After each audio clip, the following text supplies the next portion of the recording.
This is KMTV, and we are broadcasting to you from Minneapolis, the United States of America. My name is Nathan Charles, sitting in the presenter seat on this beautiful day of December. It's December 6th, few days for Christmas, and we are looking at issues in Liberia. My colleague Cyrus McGill is not here. Hopefully, our panelist Jackson George will be joining us for us to look at issues from Liberia. As you know, after election, the tension is heating up. A momentum in Liberia from all aspects, the political, social, the economy is heating up. How can Liberians redevelop, redesign their life or unite after election? We've seen a lot of things happening in Liberia, but for today, we'll be discussing few key issues. One will be the tension in Grangeda County that resulted into arson, into violent clashes there in Grangeda County following the death of a lawmaker who was elected recently in this county election, Aaron Guayon in Grangeda County. We'll be hearing from Senator of Grangeda County, Thomas Yaya Nimlen. We'll also be looking at the issue of some group of Liberians. They are helping to clean cities in Montserrat County. Why are they engaged into these things? And controversial Yeke Koluba, Representative Yeke Koluba, the man who don't take side, is in the news again. He's warning the incoming president, Joseph Human Boyka. But what is he saying? Take a listen to him in few seconds. So on this program today, we'll be looking at all of these issues, and our panelist Jackson George hopefully will be going into some of the expectation of the Joseph Human Boyka administration. What do we expect from them? What difference can they bring to the table? How can they help transform the lives of the ordinary people? You know, they ran on the campaign promise called Arrest, and we want to see as to whether these things would not just be mouth talk that we saw. Other government came in, the Eden Johnson study came in, the agenda for transformation. We saw what happens. All of the deliverables were never met. The George Weah government came in pro-poll. We've seen they are still concerned that he failed the Liberian people. So we've seen the Joseph Boyka administration coming in with this arrest. Can they deliver? And now all eyes will be set or are set on the new administration to see how they will unify the country. But hey, President-elect Joseph Human Boyka is out of the country on some business and private visit to the United States. He's currently in the US right now. So let's take this break. When we come back, we delve into our discussion here.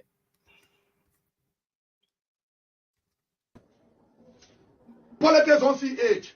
Politics don't see tradition. Politics see the interests of the people and go after the interests of the people. That's why I don't believe in political party. I believe in the Liberian people. So if you think you get a representative, you got all of you that voted for me, you think say you want me to close my mouth to hell with all of you.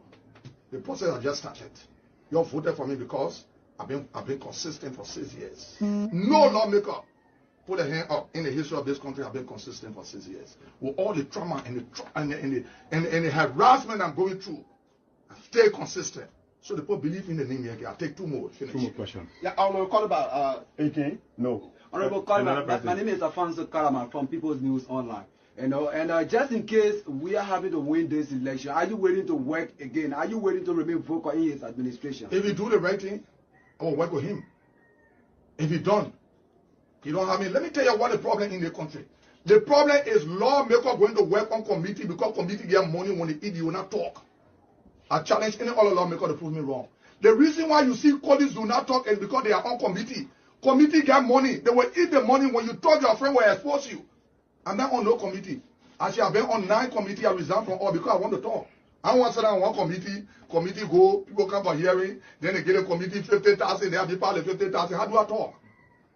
When the opposition come to power, and I believe the opposition has come to power, I will not be on any committee. I don't have interest in committee. I have interest that the committee Benebe, you saw all the United Party lawmakers then, all the ANC lawmakers then, all of us couldn't talk because when your hands in the cookie jar, you can't expose anybody. We will expel you. Challenge them. Let them tell us that there's no money being there as a committee member. Money there. That the money they are running after. And I want to welcome all the people that have been elected. When you get in our capital building, don't go after committee because you'll not talk. And we'll be asking again, why you not talking? Because you're job, your committee, your own committee. What is better committee doing in the country? Committee suppressing the people because we dare to enrich ourselves, our pocket. That is why we have been, some of us have been defeated. That is why some of us have been re-elected with the power invested in us. We will use the authority for the Liberian people, in the interest of the Liberian people. Last day, Honorable Koloba, my name is Emmanuel to a report for Cool 91.9 K News Online. Honorable, when the ruling party is announced as winner, will you accept one? Follow up to that is, do you trust the process as it stands now?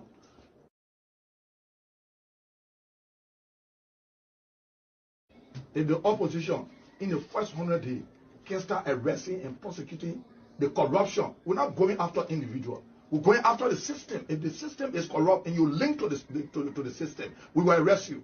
If the opposition cannot do that, they want to sit down and say, we in power, want to do it. Look, let me tell you, if Joe Washington see, what I have said to Joy William is small. Politics don't see uncle. Politics don't see age. Politics don't see tradition. Politics see the interests of the people and go after the war.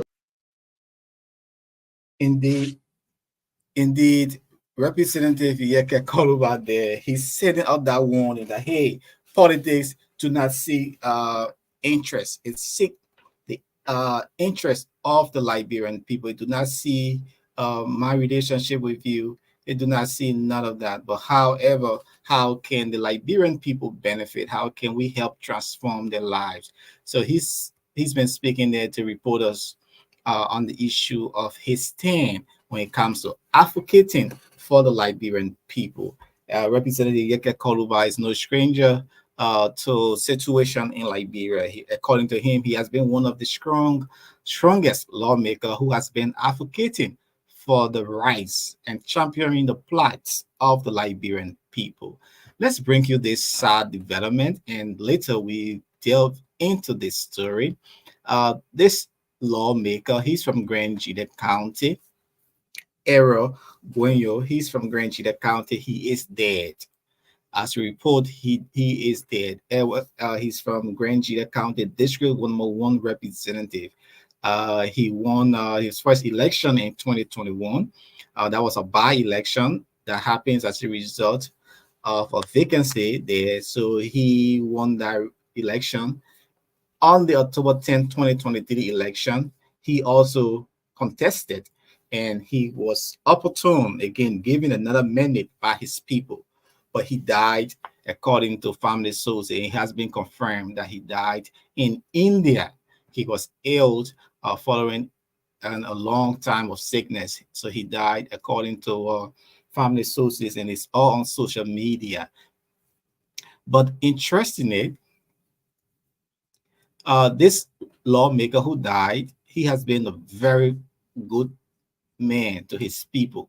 Some Liberians or people from his town who spoke with media institution, they have praised him for his stand to help transform the lives of the people of Grand Jide County and to improve them politically, socially, and economically. So he is dead, and after his death, there has been a lot of situation happening as a result of his death. There has been accusing fingers at permanent citizens from the county, a permanent individual from Grand Jide County. One of such is Zoe Emmanuel Pena. He's the current senator of that area. But just why?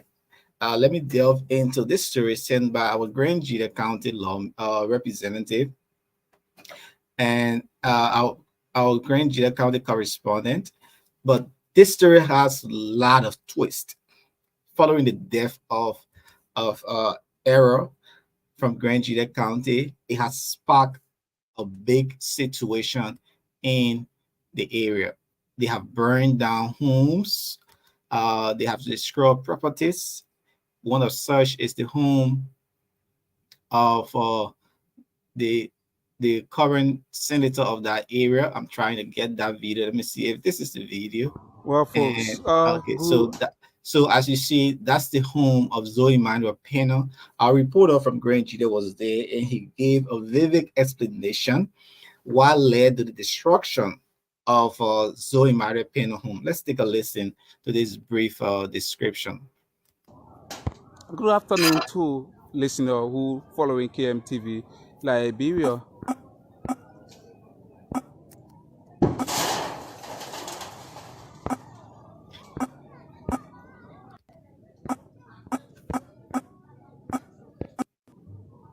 We're getting some.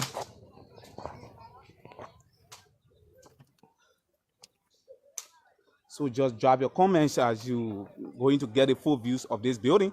The representative, let's say Senator of Grand Judah County, Senator Zoe Emmanuel Peno. So this is the full view of the house. I think you are seeing in the building there. You are seeing in the building that the entire building is now on fire here in Zwayi City, Grand Judah County. So keep following KMTV Liberia, giving you best broadcast from Zwayi City, Grand Judah County. Event occurred from this morning.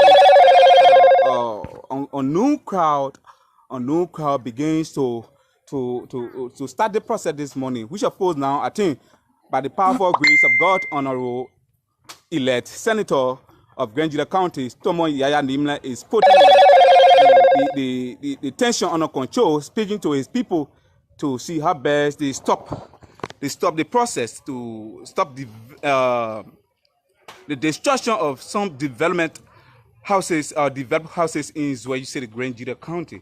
So I've been with you this morning, updating you on KMTV Liberia. So if you're watching from Europe, watching from any part of the world, this is Zwayi City, Grand Judah County, the house of a Honorable Zoe Emmanuel Peno, the Senator of Grand Judah County. So so that's it. That's the full view. That's the full view of this house. That's the full view of this house. This wonderful time. The full view of this house. So keep following KMTV. I'm still here to give you live coverage from Zwayi City, Grand Judah County. So you're listening to our reporter there from Zulu Whiskey, we call it Grand Judah County. That's the house of Zoe Manuel Pena, Room. the As senator everything elect of the area. Everything is here this wonderful time, where the John security in Grand Judah County also contributing in the process to bring down the tension here in Zwayi City, Grand Judah County. So keep following KMTV.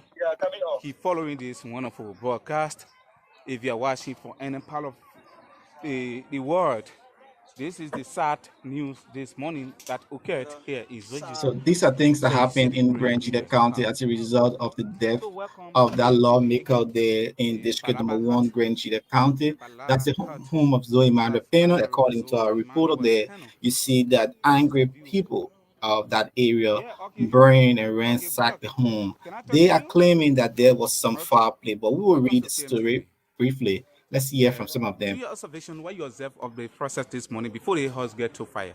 Solomon Davis, I live about say so in my pen I get pantry. You got the money we had news that you can't employ his senator. I said that she don't want to call the man in that they pay her and man to do that. Probably no. Unfortunately, poor kind of yard, poor fire. I must have one friend. We start holding water for our house. We hold our thing today. Are you a community members of this community? What is the name of the community? Kula Baba. Oh, Kula Babas. So how you feel this morning of the current situation by seeing your Senator Honorable Zoe Emmanuel Peno, who is the Senator of Grand Judah County, house getting down to Actually, the whole community are confused now. People holding their things in their houses because the fire has seen. It can fly and touch anybody's house. Oh, yes.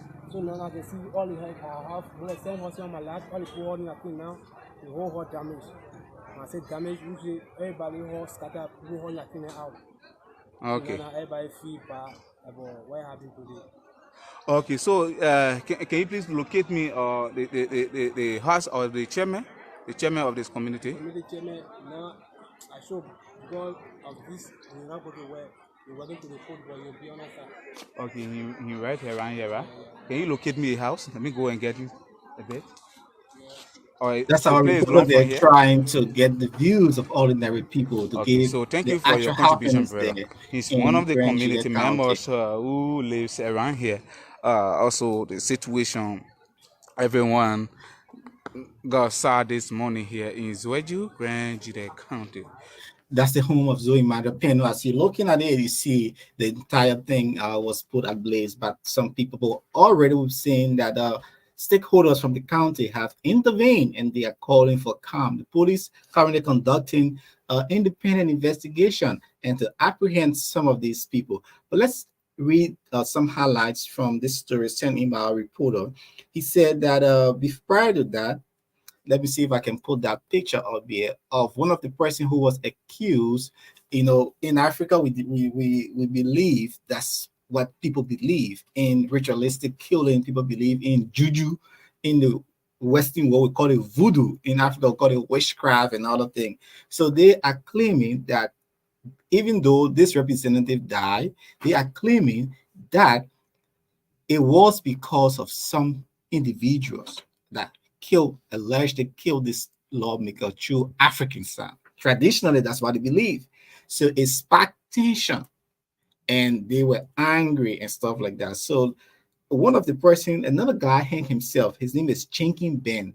Jinking him hanged himself because he was also accused. According to our reporter, a man believed to be in his 30s has reportedly committed suicide just a few hours after he was accused of spiritually contributing to the death of Grand Juda County Electoral District Number 1 Representative Era Going.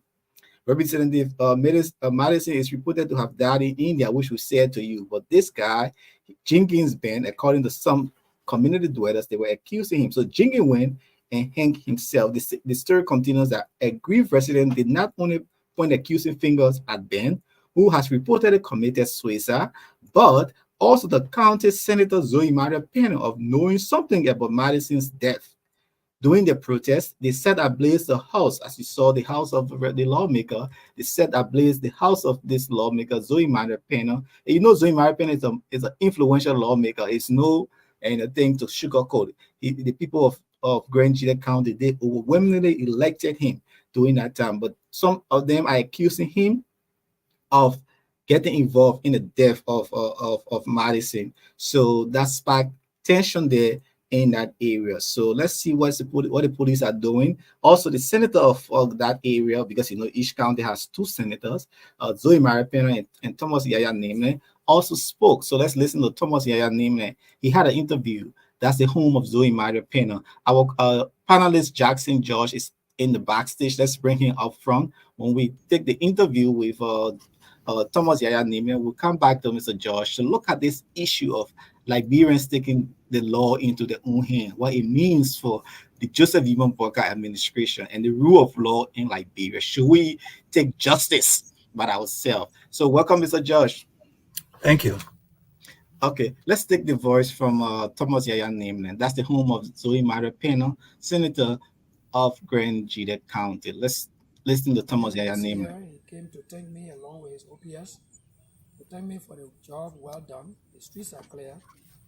And tonight by 8 o'clock, I will be speaking with the citizens of Grand Juda County.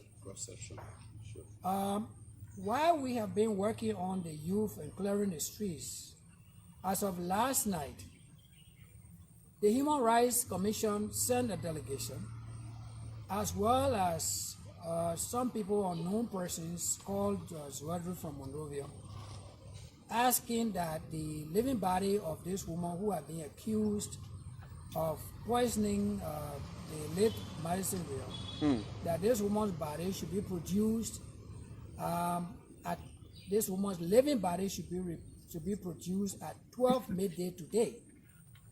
Unfortunately, before the 12 midday could come, the streets of Zwadru have been very chaotic. And so we didn't give it a priority. The priority is to make sure that lives and property were safe before we turn to the issue of the woman.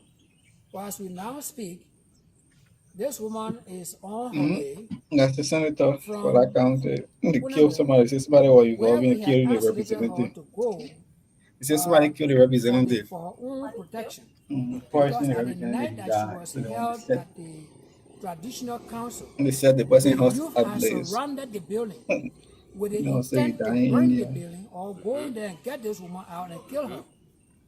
So I also, that very evening, Officer Jave came to me, the police deputy commander came to me, and we had a discussion. We said, this woman's life is very important. So whether traditional council and Sasewu, this and that, let's see how we can save this woman. And so we went back to the traditional council and I informed her that her life was at risk, along with her uncle's life.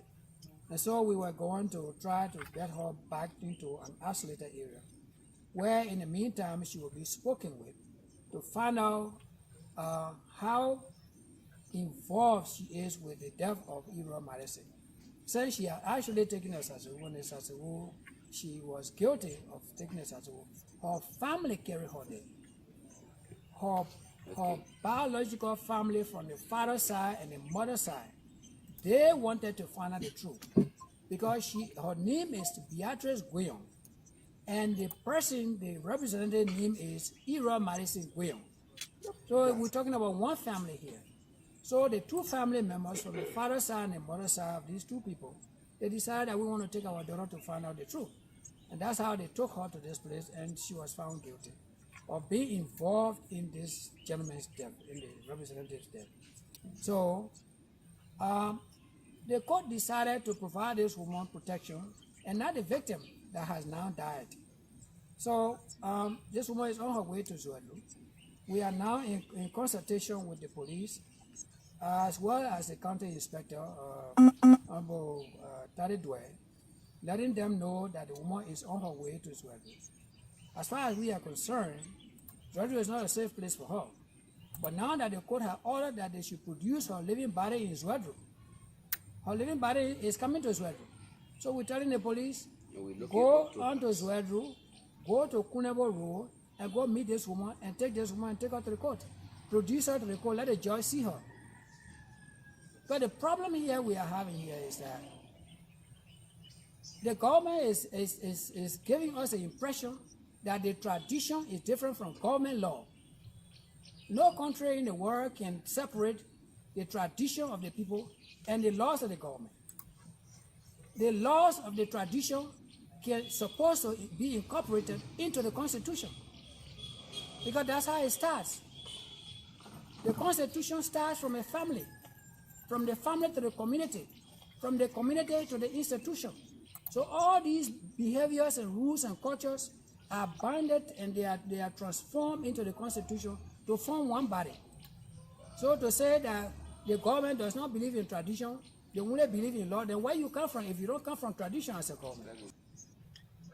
Okay, you listen there to the Senator Thomas Yaya Nimle, and he's said clearly that the Sasewu is traditional practice, and this lady was found guilty, Beatrice Goyom, having the same name of this lawmaker, Erla, who died in India as a result of protracted illness. Mr. George, welcome again to the Diaspora Talk. You just bumped into this story discussing the violent situation in that occurred in Grand Chile County, resulting into the home of Zoe Maripian, his entire compound set ablaze by angry residents of that area. They are alleging that the lawmaker him is involved in the death of Madison, the district number one representative in Grand Chile County. They also accuse another person who killed himself, committed suicide because he felt ashamed or neglected or involved into this situation. Now we're hearing another Beatrice who did this Sasewu, and the Sasewu claimed that Beatrice Hen was involved in the death of the lawmaker.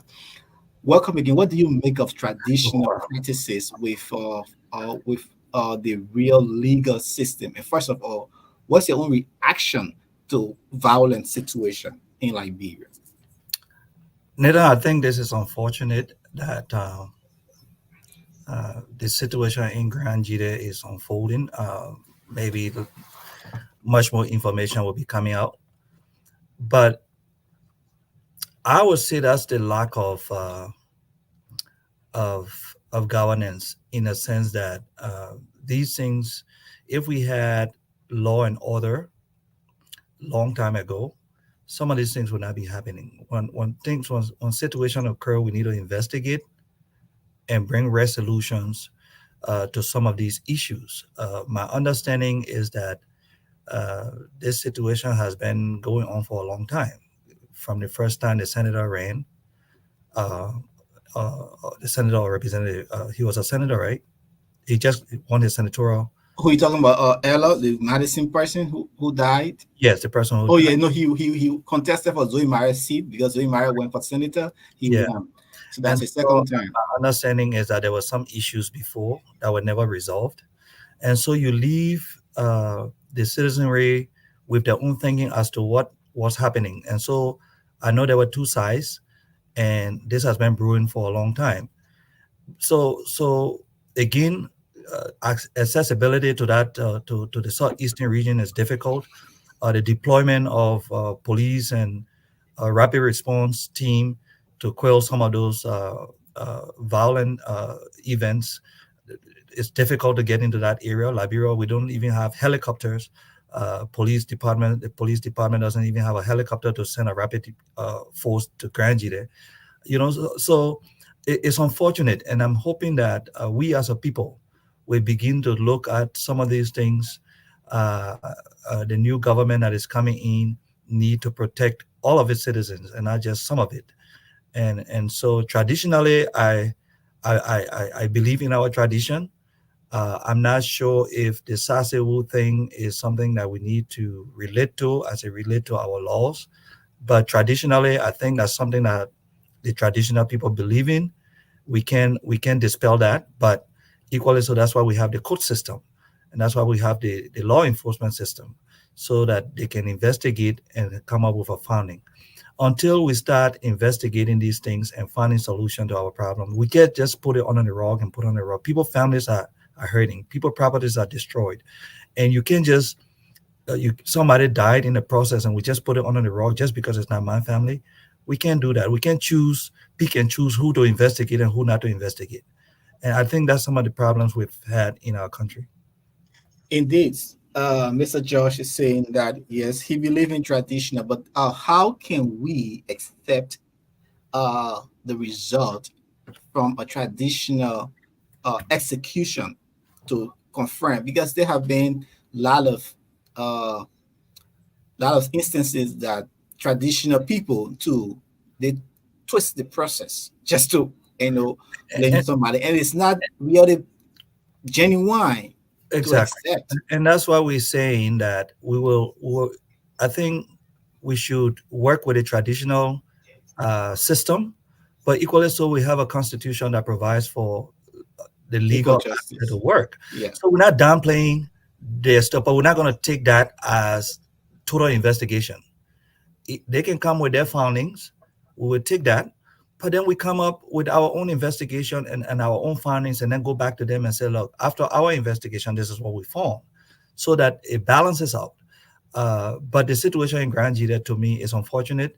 And there are many other situations in our country that we have not investigated over the years, Yeah. over the last 6 years. And so families are hurting. Don't think because uh, uh, they are not out there burning Taking down, action. taking action. It means that they are not in pain. And there are so many people killed.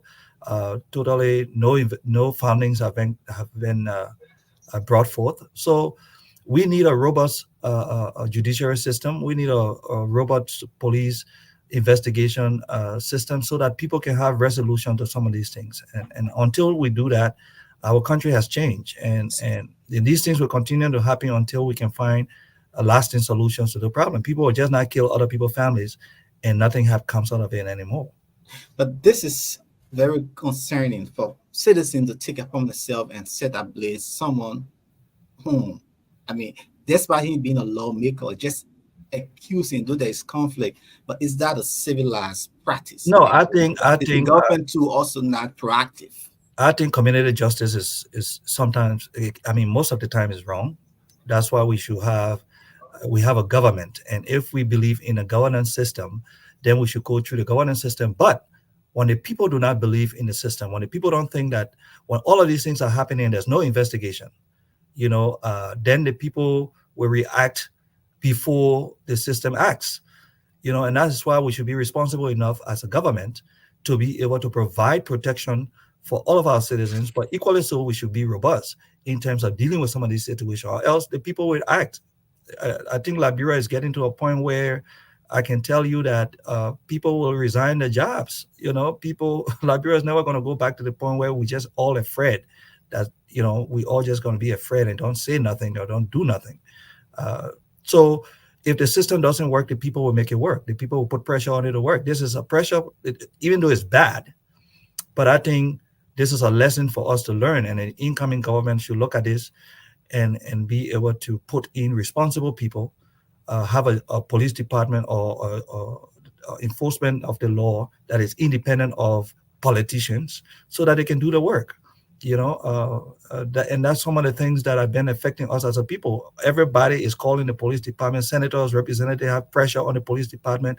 Representatives ordering the flocking of police officers. It doesn't work. So we need a responsible system to work. Now, the same police officer you order to flock is the same police officer that's supposed to protect your home. We sending wrong messages to these things. And so we need a responsible party to come in and build the governance system so that we respect our rule of law, we respect law enforcement, we respect the military, we respect the first responders, and so that we give them the resources that they need to be able to do their job. There's no rapid response force that could come in there and quell that situation. We don't even have helicopters, and the entire country doesn't even have a helicopter. We got chopper for campaign. Well, that's misappropriation. But what I'm saying is, we just need to think big. If something is happening in Grand Gita or to the border, how do we deploy in 1 hour? We need helicopter. We need the police department must have a helicopter or more helicopter. The military should have, so that these situations, because we have a national police department, we don't have like in the states where each police department have its own autonomy. We have a national police department. If you look at Monrovia by itself, the police officers and police department struggling. What more about in the rural areas or in those counties? They don't have it. Yeah. Now you listen to Thomas Yaya Nimler in his interview. He's saying that this lady, Beatrice, who was confirmed from the traditional era as one of the mastermind of the death of Madison, they are asking, the court is asking her to return to Zweju, that they produce her living body. Is that logically inclined, seeing this kind of violence that people, you just spoke about security, people don't have the security, don't have the control over the people to go back into Grand Gita County, knowing fully well that Sase will have also already confirmed her, and that's the people lawmaker. What do you think going to happen? I think because of, the fact that they will say provide your living body tells me that something is wrong. Is she dead? If she's not, cannot she not be reached? So the fact that will say provide your living body means something's wrong. But I think again, if we have good governance, if we have trust in the system, that should not be a problem. Right now, I think it's a problem because of the tension that is in the county. I'm hoping that they could move it to a different jurisdiction, instead of in that area where the tension is so high. But we have a systemic problem, my brother. The three branches of government will have to function, and government has to do a lot to make these things work. Can we move it to a different jurisdiction where she would not be threatened and hurt? Would her living, if that living body appeared, would the people march into that courthouse, collect her and kill her? Do they have enough police to police the area where she will be and provide for her? So those are some of the things that we need to be thinking on. But again, in a transitional period where we transitioning from one administration to another administration, it is difficult, it is complex, and sometimes that period, that window, people would do things that are not normal. Indeed, people will do things that are not normal. Indeed, we need to have a civilized, approach when it comes to these things. I think somebody is posting on our live podcast. They are saying that the late Madison vehicle was vandalized 2 times and no findings came out of it. As you were saying, there were a lot of instances up to this time, no findings, have come out of that. One of the things, Nathan, that people, and I always say this to my friends or people, when you're in government, you got 6 years or you got 12 years. You build relationships. It's a temporary position. The power that you have is temporary. Do not create enemies for yourself. Now, because you won an election, the opposition becomes your target. You're doing so many things to them. When election turn over, you get afraid, you try to protect yourself. There's so many things you have to do. How many people you think you will kill so that nothing comes out? You can't kill everybody. Especially nowadays, people are making copies of everything and giving it to the family member and audios and other stuff. You can't harm everybody. So I would say that when you see people doing these things, are desperate, you get politically drunk, and then you start to harm people and do other things. Now the table is turning upside down. You think the same thing gonna happen to you. So you get afraid and you try to do things that you shouldn't be doing. So people should not use government to target other people. Government is always a place where you build relationship, do your best to help mankind. But That's how I see government. sometimes, even if you're doing your best and doing the right thing, you create enemyship. So you can't rule that out.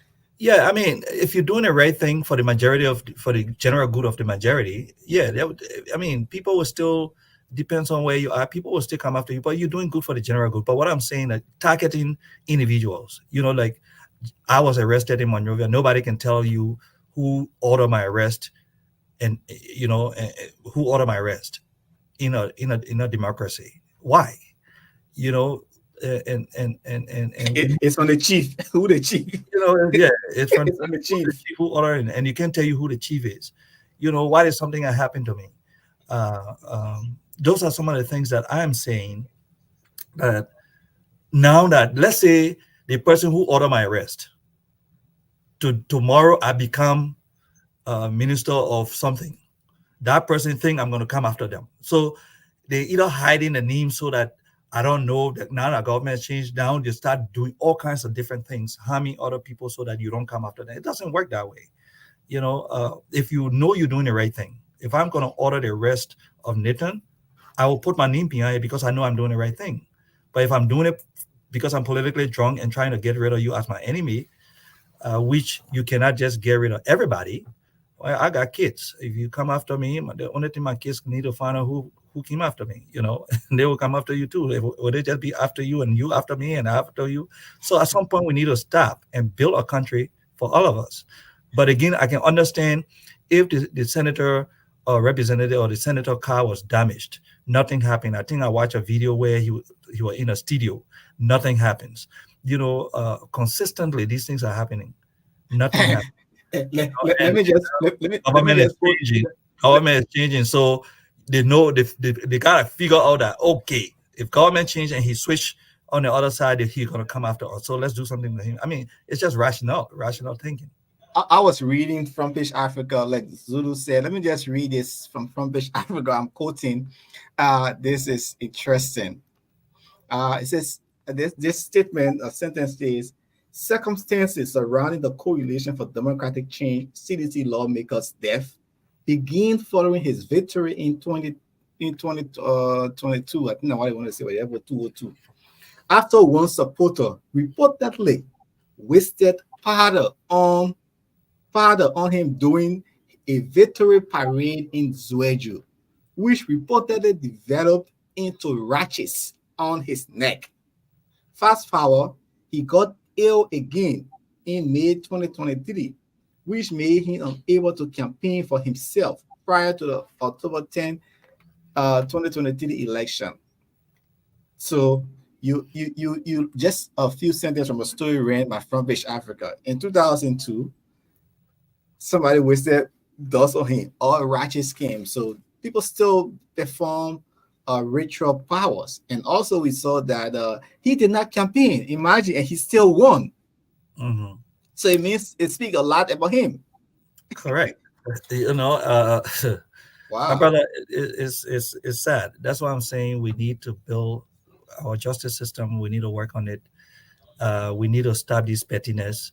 It is easy to run for president of Liberia than to run for senator or representative. You don't see the presidential candidates dying, but there's all kinds of things around Senate and representative and the struggles and all of those things. It doesn't make sense. We are one people. We all want to get to the same point. Just we have different ideologies.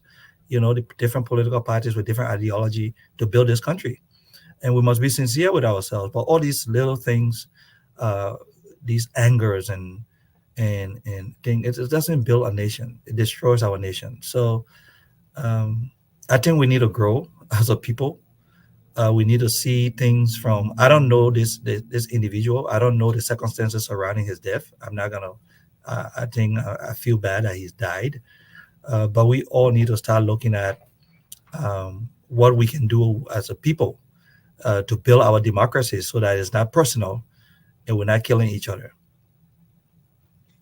Indeed, we're not killing each other, and you have that House of Representatives. A lot of people have died. I mean, from the light of Geraldine to Sheriff. I mean, the Senator Representative. There is something about our House of Representatives and Senator, and I mean, people who go there. I remember one of the clergy at that uh, House of Representative one time. Usually when it opened and there was a powerful prayer he made, you know, cleansing the House of Representative. And he said, in that building, there are evil forces.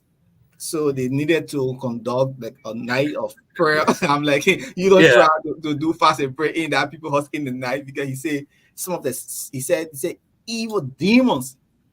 Basically, you can see them in that I building. even understand that the executive mansion. That's why no president want to stay in the executive mansion, because they said that there's so much evil in the executive mansion. But I don't believe. I don't believe in that. But some do. I mean, you say you believe in tradition, but I you think don't believe in. traditionally, well, I think traditionally these things they exist, right? I'm not gonna say they don't. Again, from my end, I don't personally uh, do those things. Uh, so I have to learn. I have to accept the fact that they exist and be cognizant of understanding that they are there. So I open my eyes and not go in it blindly. But equally, I'm not going to participate in ritually harming someone. When what I think one of the things that people forget, when you go after and kill one person, that's somebody's father, somebody uncle, somebody nephew. You're taking away a lot from a person. You've killed a whole.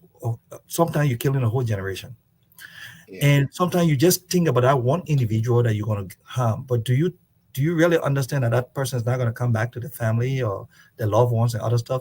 Let's look at it from a holistic point of view and stop this pettiness and coming after people when you're in government. Because government, again, like I say, 6 years or 12 years. What do you do then after you've done all of these mayhem to people? You just think you're going to just live freely? No, inside you are haunted.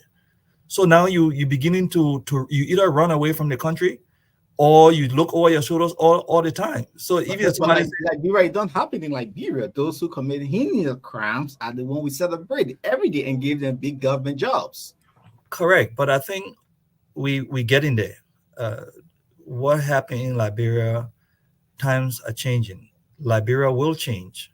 Look, We've been hearing that for years. yeah, we have been hearing it, Just but after Taylor, Judy but Bryant. yeah, but Liberia will change. I think we're getting to the point where Liberia will change. I can tell you, there will be ministers resigning on their own. There will be people who will say, "I don't want government job." That happened. Minister did resign on their own before. Some people said, Well, yeah, I mean, so it must be something substantial. But I've seen minister came and say, I'm doing a pro bono job. the like of Eugene Shannon and other stuff were boasting doing the Eddie Johnson government that they're doing propo, but they were making millions of dollars, Correct. thousands of dollars in salaries and all kickbacks. So we've been hearing like there will change. What is But going to it's for change all of during us. the Joseph Nathan, Boyka you administration? see, one of the things that we've done as a people, we've always left our country with a few, and the few have been recycling and making decisions. We have not, as a people, look at our country from where we believe that all of us have a stake in our country. A few people have managed this country. A few people have terrorized us, and so until we start to learn that we all put on our pants the same way, we all are capable of being leaders in our country. So what make you different from me? Why do you think that you can perpetrate harm and danger and nothing comes out of it? That you are just there? It's not going to work. We get into the point where we're tired. We are aging too. So we have to start teaching the young people about the civic engagement, their rights as responsible citizens, so that they can start holding their representatives, senators, government officials accountable in their communities. I think it will get to a point where if a minister lives in a community and very corrupt, he might not even come home. He might not even want to come to that community because people will speak. Yeah, we saw that during the life of Samuel Tue. He was booed several times and chased out of government school. We saw that the University of Liberia, the Solicitor General then, what his name's Cephas, and he was chased but what different we want to see is Liberia that will be at least minimize corruption. People are accountable, like you said, to feel that government official, they are not the boss and they are not a dictator, but rather they are a servant. That's the misconception. So it's the other way around. Correct. When you are the head of a ministry, it means that you law and order. And I will always say this: our educational system is the way it is because it's by design. Eddie say it's a mess. But she only says it's a mess. But I say it's a design to keep Liberians uneducated, so that the few can manage the process. Our healthcare system is by design.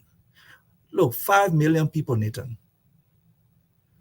If you match the resources that we have with the population that we have, there's no reason why we have a poor educational system, that we have a terrible healthcare system, that all of these things are happening. They're terrible. Now you got, I right now I'm getting so many calls. My understanding, and sorry, I'm gonna switch a little. My understanding is that at the embassy right now, in December, most people trying to get home. 7 people were recalled from the embassy. All the passports are down there. All of the consulates were closed in the United States that were providing assistance to the consulate, to the embassy. They're closed. 7 people recalled. A few staff. How are they going to deal with it through this process? You put people in office who do not care about the masses, who do not care about what other people think or how other people bought the tickets, their books are at the embassy. They're not going to get the visas to go to travel. They're going to be trying to reschedule their flights. All of that money could come to Liberia and help. But where is it going now? It's going to the pockets of other people who got nothing to do with Liberia. So my thing is we need responsible citizens to ensure that we care for the people. Again, our healthcare, our educational system is by design. The more we keep the people uneducated, the few of us who are educated and can manipulate them will continue to rule. If all of them are educated, they will question us, they will hold us accountable, and that's not what we want.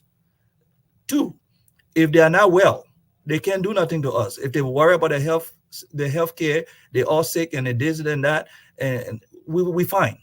There's no reason why we should be building new hospitals when we cannot even take care of the hospitals that we have already. There's no reason. There's no reason why we don't have drugs in our hospitals and we don't have good beds and other stuff. Just about billions of dollars from donors. Correct. There's no reason why we should even depend on donor funds.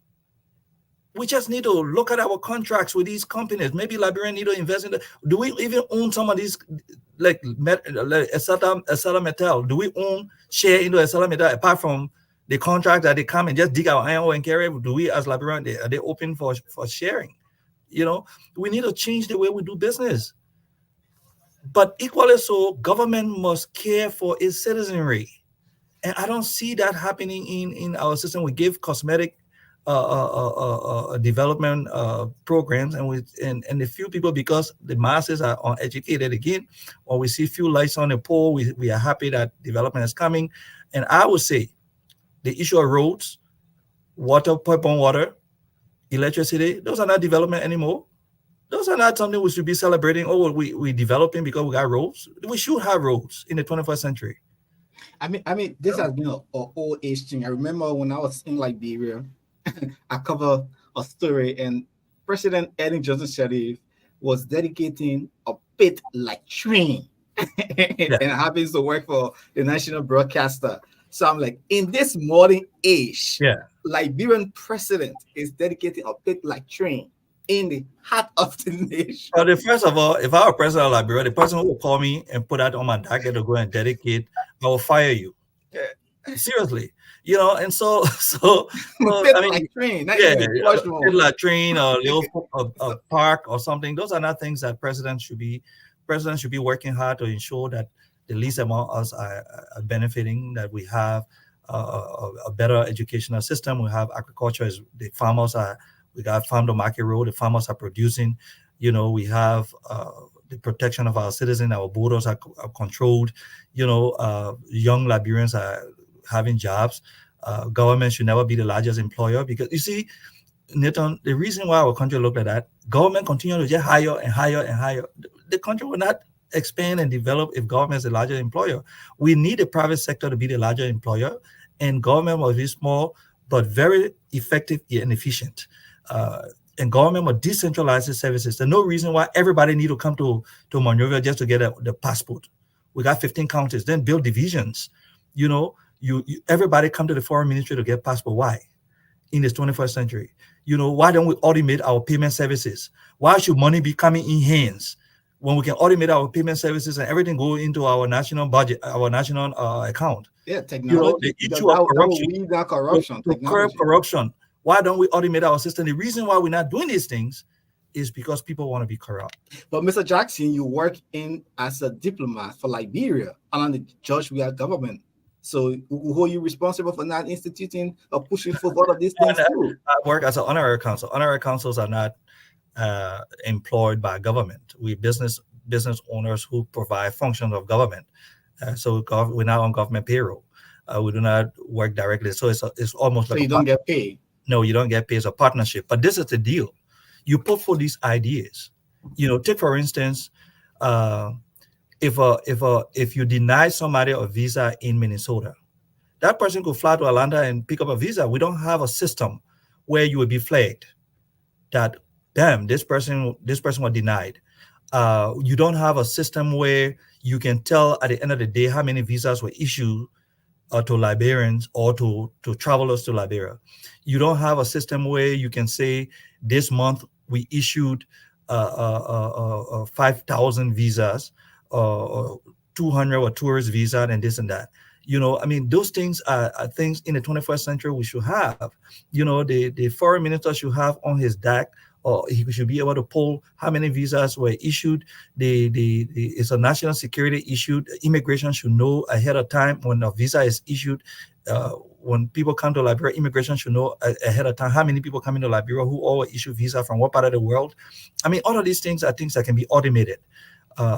You put for those ideas, government say, oh, we don't have money. We don't have money. We don't have money. Even if you offer to create, at one point we offer to pay for our service just to automate the system. It never worked.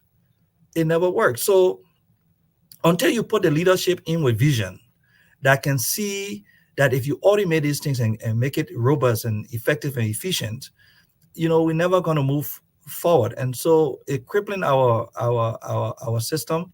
But again, we will continue to work until we find lasting solution to some of these problems. Is, we can't just leave it on government alone. We got to keep talking and talking and talking until somebody come in and make the difference. Until somebody come in and make the difference. Jackson Josh, you see, looking at what happened in Grand Gillette County. Let's take a very short break. When we come back, we'll look at the issue of road and the cleanup exercise in Painesville. But on Friday, we'll delve directly into the health budget that was crafted by the national legislature. We'll look at that. We'll also look at the education, law enforcement, and we'll look at the business sector, how much was pumped into the business sector. I know you're a business, but on Friday, these are things, and the foreign affairs, these are 5 or 6 areas we're going to focus on. So we have more time for you to do more research so we can discuss about it, because our people need to know how many dollars has been pumped into this sector by the previous government and what has been done. What achievement have we had? And I think, Nathan, before we go on breaks, I think Liberians now need to pay attention to the budget. I think Lebanese or foreign business people in Liberia know about our budget more than we do know about our own budget. They know what are the loopholes. They know where the money is, and they go after it. I think we need to pay more attention to the budget, and we need to start talking about the budget and looking at it from the point where it can develop. I mean, I think you will come back, but if you look at our healthcare budget, I mean, really, what is it gonna do? I don't think it can even take care of JFK by itself. I mean, sometimes, Nathan, the things that we do, we pay people in JFK little. We do the things that will hurt us in the long run, and then when we get there, we wonder what happened. If you Minister of Health and all of these things, Senator or Representative, you're not pushing this agenda, and then when your family gets sick and go to JFK, you expect them to perform miracles. It doesn't work that way. You must give them, the people, the resources and the tools to do the work, and then you hold them accountable. But if you don't give them the tools and the resources, how can you hold them accountable? Indeed. See, to whom much is given, much is expected. Let's take a break from and take a word from our sponsor. We'll come back. We'll look at the issue of rules and cleaning up Monrovia. Let your celebration begin with Park Liquor Outlet, your first Liberian-owned liquor store in the city of Brooklyn Park, Minnesota. We have everything that you need to set that special occasion or ride. For your next party or great get-together with friends, visit Park Liquor Outlet. We have great selection of beer, wine, gin, and many more at affordable prices. Our customer service will make you always want to come back. We are open Monday to Saturday, 9 a.m. to 10 p.m. and Sunday, 9 a.m. until 6 p.m. Park Liquor Outlet, your one-stop celebration store. We are located at 6315 Zine Avenue North, Brooklyn Park, Minnesota. Visit us today and feel the difference.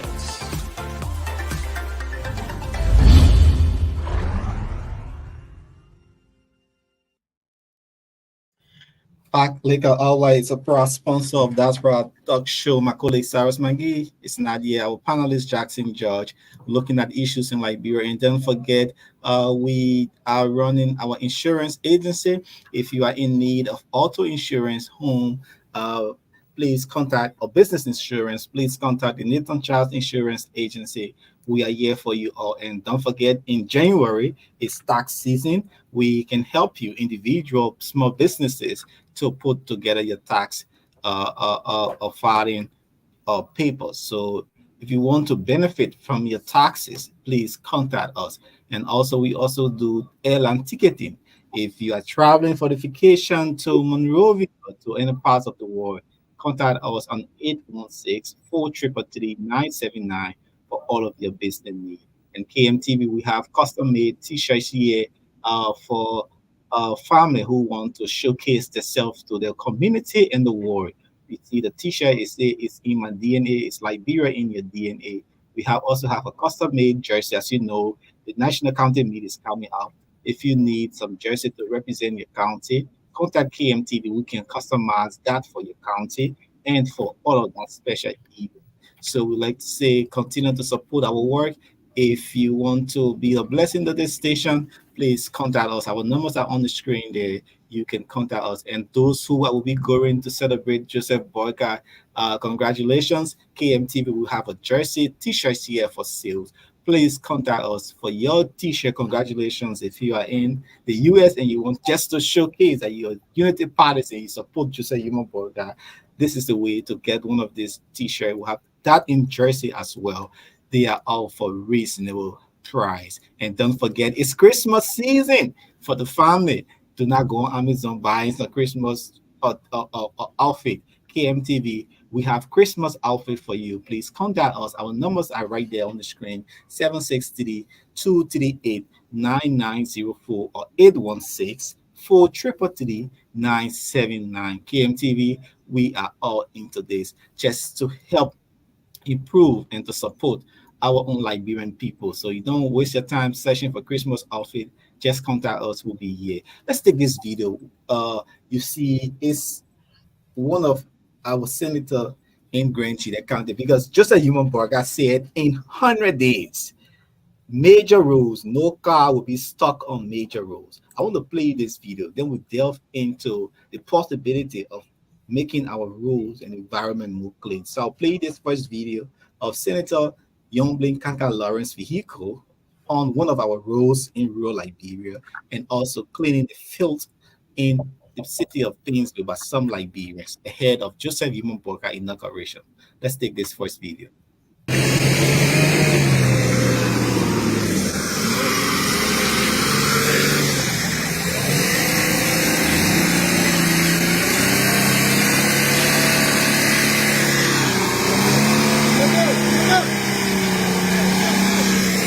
Well, here come the rescued motor vehicle. That's some of the dangerous roads our cars fly on in rural Liberia. This will be some of the challenges for the Joseph Human Boyka administration. You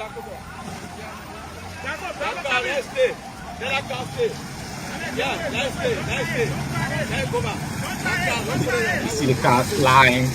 This is really look. They can go, let that car, what that car before you leave that? Cancel.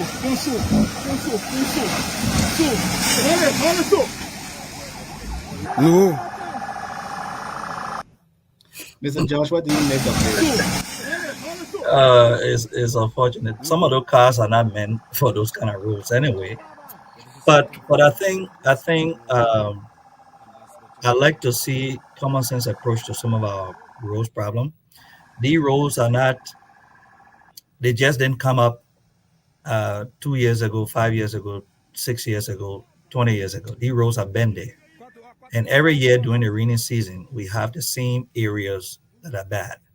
My question then is, with all of the big rocks we have in our country that we got Chinese people breaking and selling, if you took dump truck load of crushed rock over the period of time and just wasted it over that road for a period of time, it was solidified, and until you can pave that road could be accessible. To me, I'm not a construction engineer. I don't know much about those things, but what I'm saying is just common sense approach. That if we had crushed rocks that we can put into those areas, they might work, and we could build the roads up with the crushed rock, the areas that are there, and fix them. But we have public works. I'm not sure everything in Liberia is about budget and money, but once we have the money come in, it goes into different locations. But I think it's about 100,000 or 200,000 to buy the rock crusher and other stuff. I think government could buy 2 or 3 of those things, crush those rocks, get trucks, and just put those crush rocks on those roads. They will be better than what it's looking like now. Look at the places. So if those cars can go through those things, if you put crush rock over there, over the period of time, we just solidify. To me, it's a common sense approach, and it is unfortunate that we want pavement or road before we can fix our roads. Sometimes we don't really need pavement on our roads for now. We just need the roads to be roadworthy, and that's what I would think. The 100 days that the president-elect is talking about, he will use the 100 days to fix some of those roads, to put some of these materials on those roads so that the road can be roadworthy for cars to pass. I mean, look at it. If you took crush rocks and put trucks load of crush rock, well, all those cars would pass easily. But is that something durable? It just crush rock, looking at the drainage, looking at No, how but long what it's I'm going to saying, last. in the process of doing that, so since 1847, we've had these roads, and we say we're going to build these roads, we're going to build these roads. We have not done that yet. Why don't we have the low-hanging fruit? Why don't we put a solution to it where the cars can pass for now until we can pave these roads? So I think that road project, the coastal highway project, is about $550 to $560 million to fix the coastal highway from I think Basel all the way to the end. So it's not a small contract or a small thing to do, but if we have common sense solution to these problems, yes, the road can be roadworthy. We can build. We can move the water in direction that we want the water to move into. It's not difficult to do. We can put a pipe under there, and the water can stay past. So there's some common sense. You just talking. That's not. You just talking. Though that's not. Engineer will listen to you and be like, Jackson. Yeah, but you saying see, this because you have to do feasibility study. and You have to know. I totally agree with you. Since 1847, these engineers been there. They've come and go, and the roads are still getting worse. So with my layman mentality, I can tell you, I can fix that road for now until the engineers who got the education and the training and waiting for the $560 million to do. Why don't we just use common sense approach right now? These roads are bad, and they just need truckloads of crush rocks. I'm serious. Even the feeder roads in Monroe, and no drainage. No, and that's because what I'm you're gonna do saying. as to whether they are wet lane, the area mostly If you build that road up, the water will find its way on the other side, and we could deal with the water So we're problem. talking about who? I agree. You can deal with the problem, but again, just looking at the roads, if you put crush rock loads on that road for now, those cars will not be going deep in there. The fact that the car can go deep in there and stay past mean that under there is solid.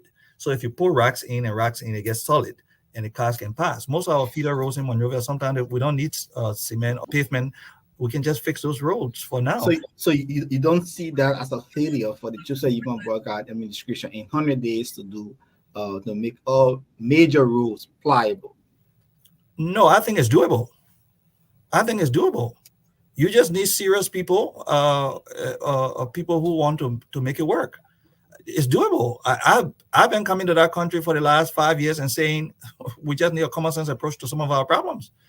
The public work minister needed to be able to get a couple of trucks and get a couple of crush racks and put it on some of these roads that are bad.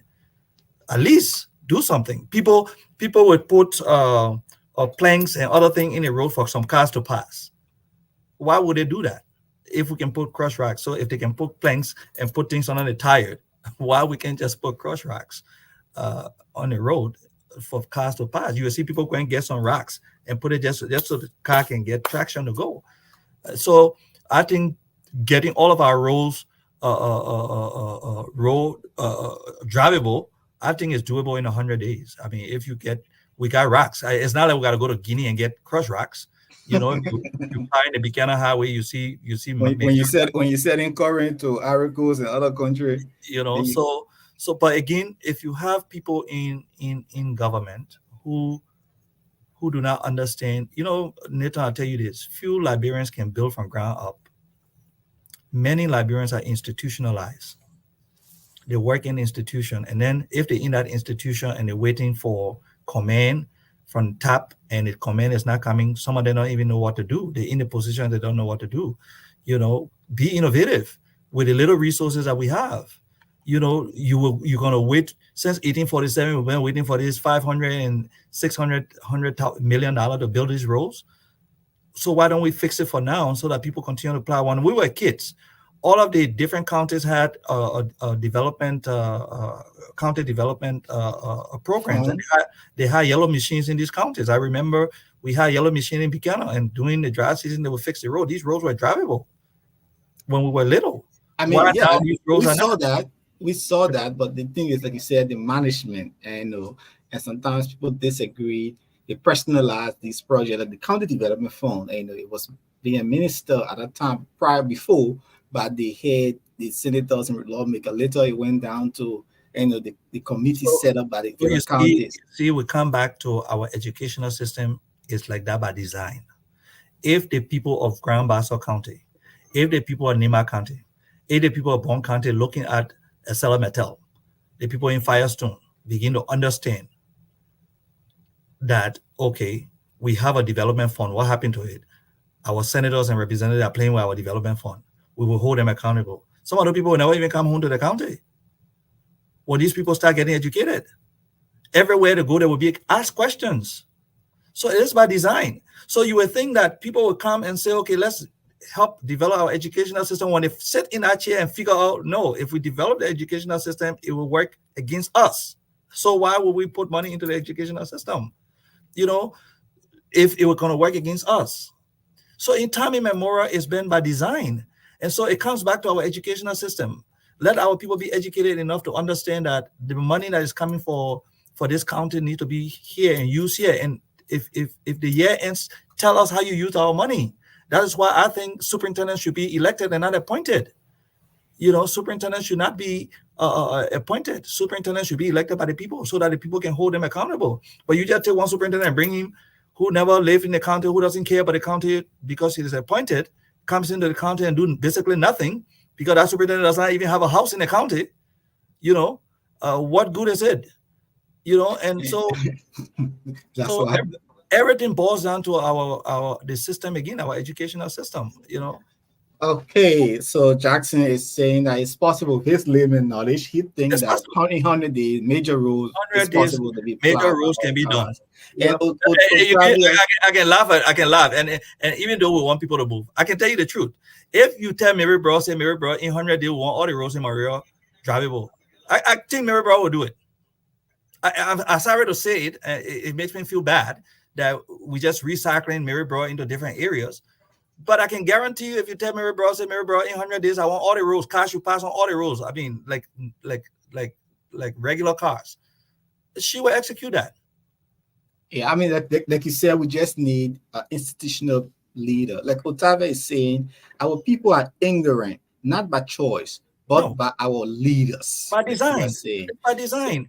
Okay. It's by design. They don't want people to know and ask the hard question. And number two, because we like titles and big shot thing, if we employ all of these young people, if we get them opportunities, they just think that there will be no respect.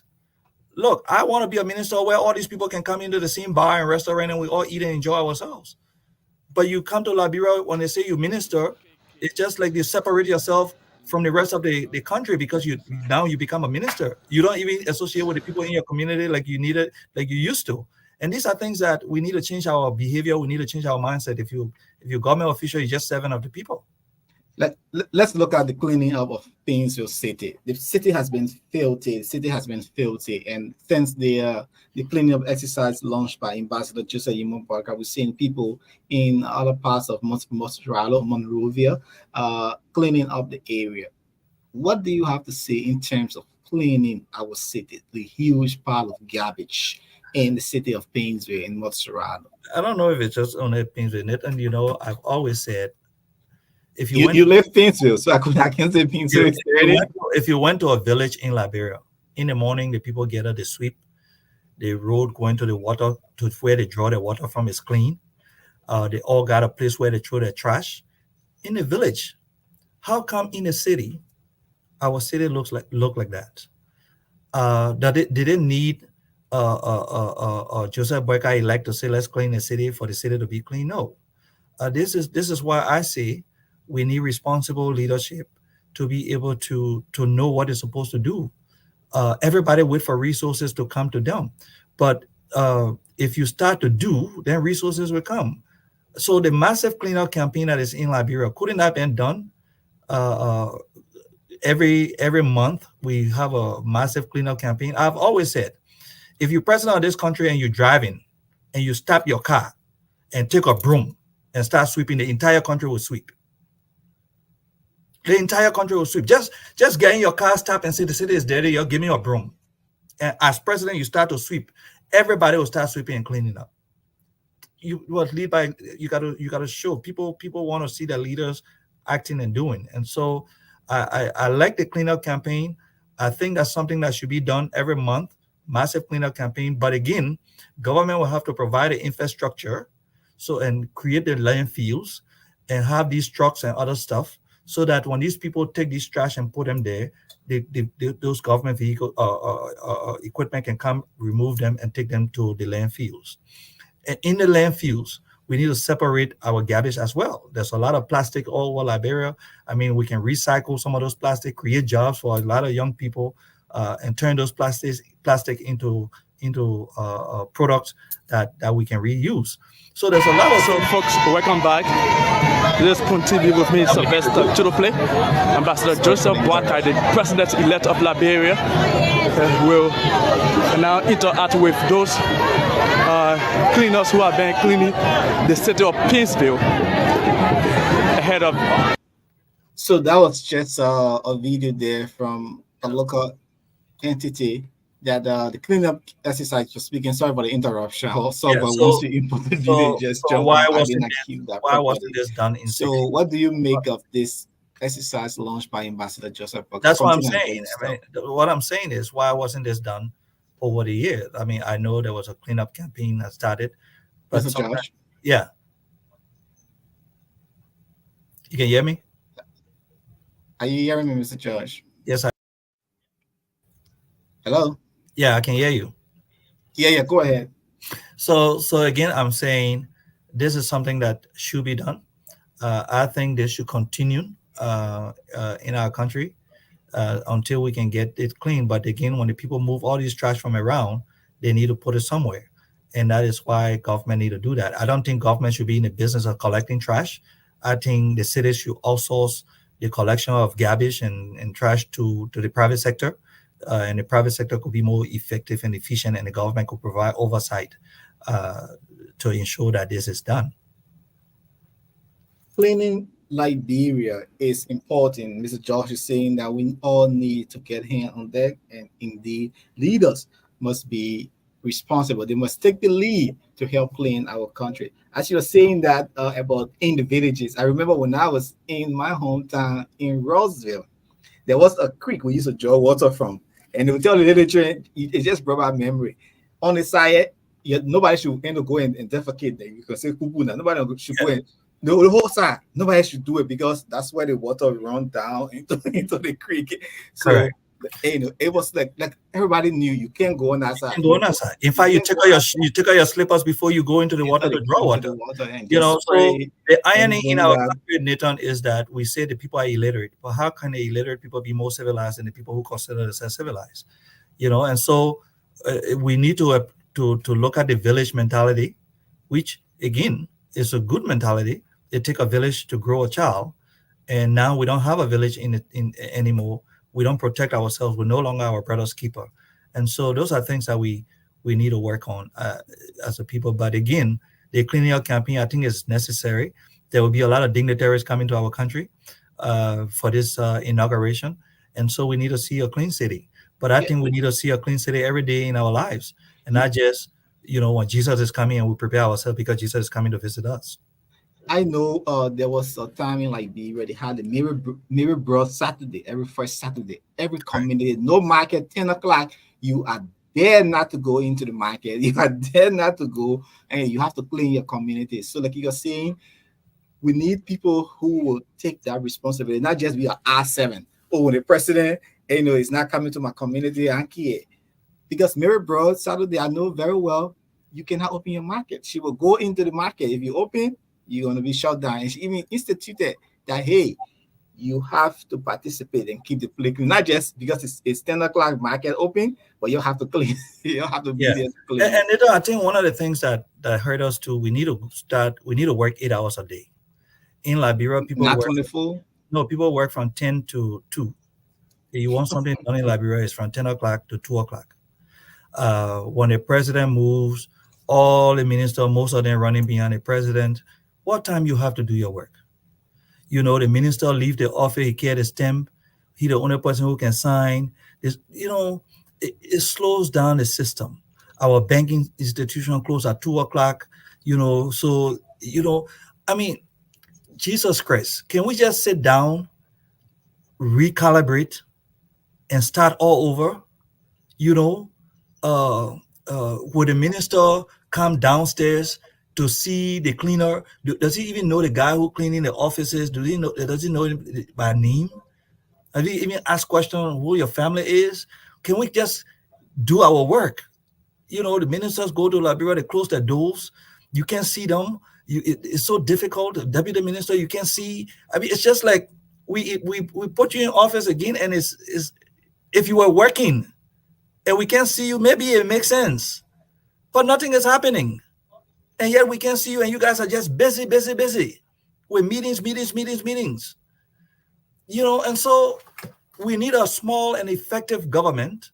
And I think with if we reduce government size, sometimes you go to one office, you see 5 people in one office, 5 desks, no computer, but they're just sitting there. We need to move these people into the private sector. Create partnership with the private sector and hire most of these people that are in government right now in lower level jobs, move them into the private sector so that we have an effective and efficient government. That's what we need so that government can be functional. Most of the time, people just wait. Look, we need to go outside of the box and negotiate and look for funding to bring back home. Every government minister is an ambassador out there to go and hustle and bring funding in and negotiate some of these things and bring it in. But we just wait, and the little resources we have, by the time the budget is approved, everybody fighting for the little money that any ministries. Look, people are going through difficult times in our country. Some of these things, they say man can't talk all. Right? Very difficult. Yeah, some of these things the people can't talk all, but so that budget is passed. It looks just like maybe 10% is going to the actual program. We need to change that mindset. We need to put the appropriation to the right place. We need to move the resources to the right place so that the majority of our people can be better. And I think that where we headed to. I think 2029, between now and 2029, Liberia will be a little different. Liberians are growing into understanding the politics of now. If you see how many senators and representatives were kicked out, it's scary. If the speaker of the house were kicked out with his, just imagine the guy budget. The guy office budget is more than his whole county budget. And so if the people can vote you out, you can go to court all you want. The people that they have, it's the people that they have. It's not going to change easily. So you can go to court all you want. You can use all his resources, but it's not going to work. The people the guy has in your hand was signed by all of the parties there. So how are you going to change that easily? But what I'm saying is that if a speaker can be kicked out when he has a budget and he spend money, I think I saw a picture of him spending money.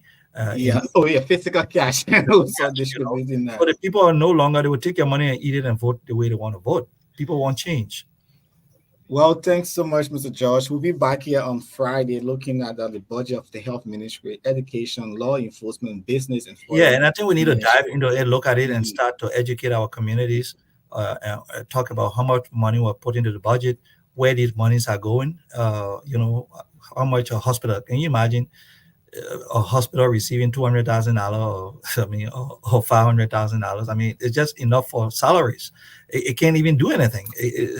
That's why you see we don't maintain our buildings. We don't do all of these things. It's difficult. And until you sit in that seat too, sometimes as minister, you can't talk all because your budget come in and they say, okay, we need the other money for the other purpose and the other misappropriation. Sometimes what we call corruption, my brother, is just misappropriation. Because I can tell you again, nowhere in my mind that somebody who stole $2-3 million can get broke in 2 years, even if you chose to spend $1,000 a day. So you can see that some of these things we call corruption. Yes, there are corruption in our country at the highest, but most of these things are misappropriation, moving money from one place to cover hole here and there and yonder because of poor leadership and poor programs that we have, poor decision making. And so we look at all of these people, are they all corrupt? Some of them are struggling They can't even make decisions on their own. The way you get a job is the way you function.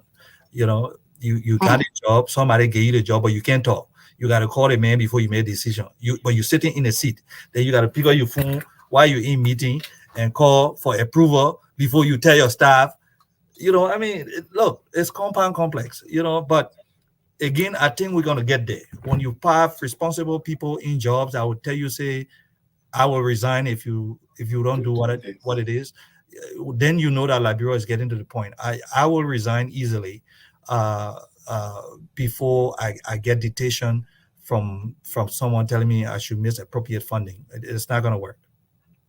Indeed, Mr. Jackson George, our panelist on the Diaspora Talk, colleague Cyrus McGee cannot be in today, and we'll be looking at the issue in Grand Jide County following the death of that lawmaker in District Number 1, Grand Jide County, Elo Metzing Guayon, who died in India following a protracted illness. There are reports that indeed they performed sasewu, which is a traditional practice to know who committed that act, and one Beatrice was linked. That's another person again. Yeah, Beatrice is another person who the Sassi will call that she was involved in the killing of the lawmaker. Traditionally, that's why they are No, I'm talking. Is there a different lawmaker that was apart from the one in Grand Jide? It's the same. No, it's yeah, Ella Mason Guayon. That's the guy who died from Grand Jide. And the Sassewu thing is the same person. Yeah, Beatrice Guayon, the guy the same name. So Sase will cut one Beatrice. So now they are asking, like, if you listen to Thomas Yaya name, that Beatrice be brought to Grand Jide County. But hey, we saw the violent protests. Some people are accusing Zoe Manuel Pena, like a paragraph sentence I read from Front Page Africa. They're saying that the two-pay has been a local head since its election, and they're replacing Zoe Manuel Pena in Grand Jide County. And they say even doing his victory parade, somebody blew dots. You know what's gonna happen later when government change? A lot of things that we're hitting will come to light. And I'm hoping that it's not about being vengeful, but bring it to light so that we learn and correct the wrongs that happened in the last 6 years. And some of these things that are happening, some of these people who are politically drunk, I'm not going to tie administration to all of it, because some of these people acted on their own for their own political reason. But on the whole, the buck stopped with the president, right? Whatever happened, stopped with the president. So the president at some point will take responsibility for all of these things. But in the incoming administration should put in a very strong law enforcement arm, have investigate all of these things. Don't just put it under the rug again. Just because we change administration doesn't mean now let's start a new slate. And sometimes that is affecting us, because every time we just push things under the rug and push things under the rug when people are boiling and hurting. And so we need to fix some of the wrongs that are happening over the last 16 or 18 years, and so that to me, I don't think, let's bargain be bargain. I don't think bargain can be bargain. I always tell people, you kill my child, and then you bring community members to sit down with me and tell me sorry. No, you don't understand my pain. Let me kill your own child. Then we all sit down. When you say sorry and I tell you sorry, then you really understand. We can both understand the pain that we're going through, and we can say sorry to each other. So that is what I consider let bargain be bargain. Indeed. Thanks so much, Jackson George. And finally, before we leave, let's tell you that the Sports Writer Association will be voting, and our own Nathaniel Success Topa is contesting as vice president there. Modi Kezuru Chukon, Modi is contesting as president, and To William as SG. So they are on Sports Writer Association, and Nathaniel Success Togba is from KMTV. He's our Nima County correspondent. He's also contesting. You're talking about decentralization now. So, and he's a veteran. He's a diverse journalist. He brings to the platform, or to the leadership, and somebody with diverse experience. So that's the ticket there.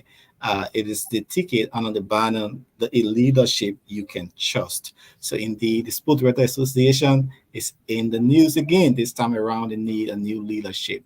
we're seeing that I think there are 2 or 3 teams who are contesting for that thing. But hey, look at this! Look at this picture, Jackson. I know Jackson will be happy with this picture.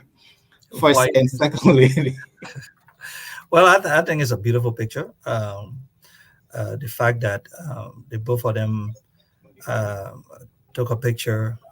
I think Liberia. I'm hopeful that Liberia would move beyond where we were. I'm hopeful that young kids will no longer sit on the blocks, or even if they're sitting on blocks in the classroom, we will be working hard to ensure that they don't.